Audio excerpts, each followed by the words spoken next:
que acontece quando você vai fazer a desocupação e quem está lá no imóvel não é quem perdeu o imóvel, é o ocupante? Você quer saber como é que fica essa situação? Vem comigo nesse vídeo que a gente vai falar sobre esse assunto agora.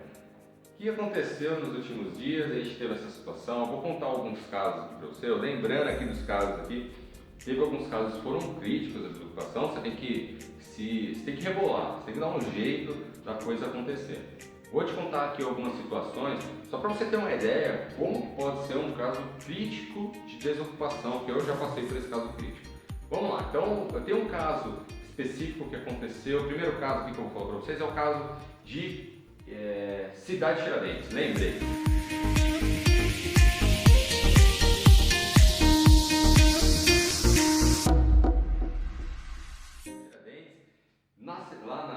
Em São Paulo, Cidade Tiradentes, aconteceu um caso que deu bastante trabalho. O que aconteceu? A pessoa ela saía muito cedo e chegava muito tarde. Em São Paulo é muito comum acontecer isso, né? A pessoa sai cedo para trabalhar e só chega 8, 9 horas da noite. E o que aconteceu? Essa pessoa a gente não encontrava, o oficial foi nomeado, o oficial foi lá 1, 2, 3, e aí o que o oficial fez? Devolveu o mandado porque não achou a pessoa.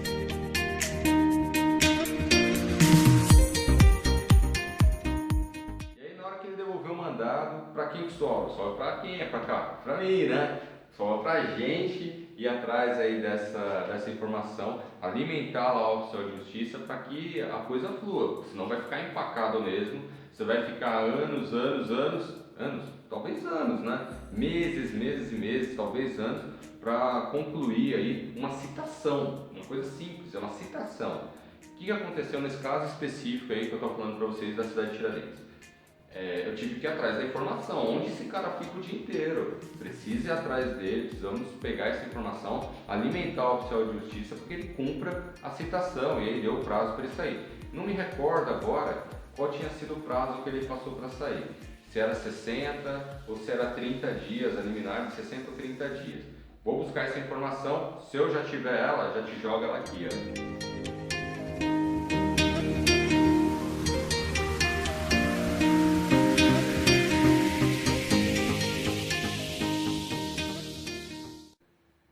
Então, nesse caso específico, aconteceu que a gente não estava achando ele. E o que eu fiz? Tive que achar essa informação. E aí eu descobri essa informação.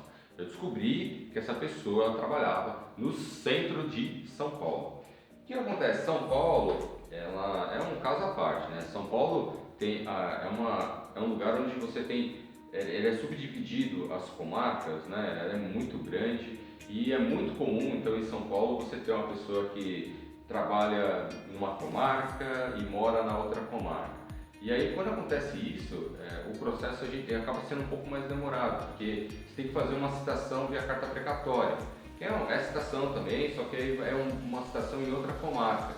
E aí foi isso que aconteceu. Eu descobri onde ele morava, a gente colocou isso dentro do processo, e a pessoa era lisa. Você não tem ideia como essa pessoa era lisa. O oficial de justiça foi nomeado, e quando o oficial de justiça ele é nomeado, você tem que ficar atento, tem que ficar ali no pé do processo, já liga para o oficial, já passa as informações que você tem, porque você vai dar elementos para o oficial de justiça para ele cumprir lá o mandado, ele vai cumprir com mais agilidade. Então aí o que aconteceu nesse caso específico, o oficial de justiça ele foi nomeado, falei para ele dessa característica. Ele foi lá no serviço. Quando ele chegou lá no serviço dele, era um prédio. Engraçado que na hora que ele perguntou sobre essa pessoa, o porteiro não passou nenhuma informação, sabe? Não sei não, viu, se trabalha aí ou não. Você já tem em mente ali, ó, que até o porteiro estava orientado para falar que ele não sabia de nada. E aí ele subiu lá no andar da empresa. Chegando lá, o complicado desse caso específico é que a gente não sabia nem quem era a pessoa, não tinha uma foto dela. De repente, na hora que ele chega na empresa, talvez era até a pessoa que estava atendendo ele e ele não sabia, né? E a pessoa que estava lá, ele pegou, atendeu lá o oficial, ele perguntou sobre a pessoa, ele falou, olha, essa pessoa, ela trabalha muito fora, às vezes ela nem vem aqui, de vez em quando ela vem, assim, talvez ela venha às 8 ou 9 horas, bom, tudo bem, então amanhã eu volto aqui Bom, ficou dessa forma. Ele voltou no outro dia lá, o que aconteceu? A pessoa não estava lá. Tem um negócio, tem uma coisa que acontece dentro da citação. Quando a pessoa começa a se esquivar da citação e o oficial ele percebe isso, ele pode citar a pessoa, que a gente fala por hora certa. Ele determina uma data, uma hora, vai lá e cita a pessoa. Só que para ele fazer isso, ele precisa ter elementos para que isso se caracterize. Não é simples assim, né? Chega lá, não está lá, amanhã eu volto e já cito por hora certa. Ele tem que tentar várias vezes até chegar lá na hora certa. Isso daí, o que vai acontecer? O tempo vai rolando, o tempo vai rolando. E nesse caso, por exemplo, ele foi lá uma, foi lá duas, ele chegou na terceira vez, e aí eu conversando, acompanhando tudo isso de perto lá com o oficial, né? Aí eu até falando pra ele, falou, oficial, ele tem mania de ser liso, e geralmente assim, ele realmente, se continuar dessa forma, você acaba não citando ele, né? E até o oficial ficou meio ferrado com ele. Não, pode deixar, você tá achando que esse cara vai me enrolar? Eu vou dar um jeito nele, eu vou pegar ele, amanhã eu volto lá, se ele não estiver lá, é hora certa no dia seguinte. E aí foi dessa forma que aconteceu. Ele chegou lá, a enrolação, falou, bom, vou voltar aqui, tal hora, amanhã, esteja aqui. Aí ele voltou lá e adivinha, o cara não estava lá. Ele falou, bom, você está aqui, me dá seu documento, você está citado na parte dele e deixe por citar.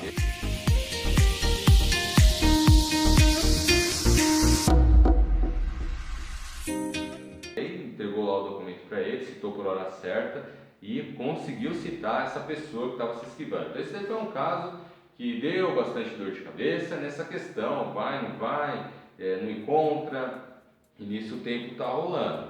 Então pode acontecer um caso como esse, daí vai um caso que aconteceu comigo nesse daí. Teve um outro caso também que está vindo aqui em mente, e na cidade de Limeira, que aconteceu que a pessoa, você batia lá, a pessoa não saía, e aconteceu a mesma coisa, oficial nomeado, você começa a acompanhar, você tem que sempre acompanhar o oficial de justiça, já pega o telefone dele, já passa a informação para ele, vai trazendo elementos para que o oficial de justiça trabalhe. E aí foi o que aconteceu, o oficial de justiça foi lá uma, duas, três vezes e nada. E aí o que aconteceu? Você tem que entrar em ação. Fui lá e tive o mesmo resultado, ninguém sabe de nada, os vizinhos também não querem se envolver muito, até que eu descobri algumas informações ali. Eu descobri que ele costumava ficar nos bares ao redor. Ah, pra quê? Comecei nos bares ao redor, ver se eu buscava informação. E o que aconteceu? Consegui descobrir um bar que ele frequentava, sempre em determinado horário ali, ele estava lá naquele bar. Sabendo dessa situação, o que eu fiz? Comuniquei lá ao oficial de justiça, e aí o que aconteceu? Pumba! Notificou a pessoa, e aí acabou esse drama aí de notificar a pessoa. Então, nesse caso específico, era o ex-mutuário também. Nesses dois casos que eu acabei de contar para vocês aqui, era o ex-mutuário, então era quem perdeu a casa efetivamente. Agora, nesse terceiro caso, esse aqui é recente, semana passada, quinta-feira aí aproximadamente, eu fui atrás dessas informações, estava começando a ficar crítico. O que aconteceu? O oficial de justiça vai lá no local, não encontra ninguém e ele não tem elementos, sempre no horário que ele foi lá, ele não estava encontrando. Inclusive, eu tinha informação, eu fui lá uma vez, eu fiquei colhendo informação e eu percebia que essa pessoa chegava em torno no final da tarde ali, entre 5 e meia e 6 horas. O oficial de justiça foi lá, ficou das 5 até as 7 e a pessoa não apareceu. Aí ele me contou, né? Estou acompanhando, já estava com contato do oficial, e aí, como é que foi lá, tal, ele foi me passando as informações. E aí eu sabia, né, mais ou menos a rotina dele, não estava batendo a rotina. O que aconteceu? Eu tinha algumas opções aqui. E primeiro, né, essa questão, ninguém sabia quem era. Ninguém sabia quem era, o oficial de justiça já tinha colhido informação ali ao redor com a vizinhança. Uma coisa era certa, não era o ex-mutuário. Não era o ex-mutuário que estava lá. Então, mais uma situação, essa situação em que me perguntaram. Então, não era o ex-mutuário, e como é que ficou essa questão? Essa questão ficou da seguinte forma, eu tive que achar quem estava lá. Como é que eu fiz isso? Tive que ir lá, encostei o carro num canto lá e fiquei lá, esperando a rotina da pessoa. E aí eu descobri a rotina da pessoa. Ela chegava mais ou menos 8 horas da manhã, 8 horas da noite e saía 6 horas da manhã. Aí saindo 6 horas da manhã, essa é a rotina dele. E aí eu alimentei essa rotina profissional de justiça. E aí nessa, eu já tinha foto da pessoa, eu já sabia quem era, e aí com essa trajetória aí, com essa situação, eu consegui agilizar o caminho aí profissional de justiça, para que ele trabalhe e ele consiga fazer a citação da pessoa. Aí nesse caso específico ele fez a citação da pessoa, não era o ex-vituário que estava lá, e agora ele está rolando prazo para que ele se manifeste dentro dos autos. Então foi assim que aconteceu. Nesse caso específico não tinha oficial de justiça, não tinha oficial de justiça, caramba, não tinha o nome da pessoa que era o ocupante lá, e aí agora a gente já sabe quem é. E você tem que agir dessa forma, você tem que acompanhar de perto para que o processo flua. E foi assim, agora o processo está fluindo, a gente já qualificou a parte, vai incluir ela no processo e vai começar a contar prazo para desocupação. Vai aí a minha experiência que eu tive semana passada. Se você acha que essa informação teve validade, lembra lá do joinha, compartilha com quem você acha que deve compartilhar. E eu vou parando por aqui. Meu nome é Rogério Gomide, eu sou especialista em arrematar imóveis e leilão. Atuo nesse segmento há mais de 11 anos. Forte abraço a todos, até mais, tchau!